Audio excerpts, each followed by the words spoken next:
Ito po yung dalawang buko juice na ating ininom ngayong birthday lunch ko dito sa Lipa. Ito po yung Fresh Natural Clean. Galing ho ito sa Bulbok. Bulbok. Doon to binili. Ito naman po ay fresh mula po sa puno.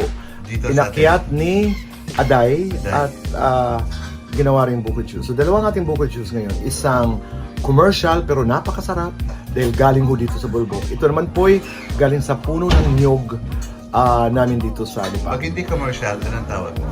Personal. Hindi, buko juice. Pero tingnan natin kung ano ang pagkakaiba ng lasa. Unahin muna natin to. Lasa mo pa rin talaga ang buko fresh. Of course. Okay? Then, let's try this. Sorry ha. Mas masarap pa rin talaga ito. Hindi. Siyempre. Oo, kasi talagang fresh.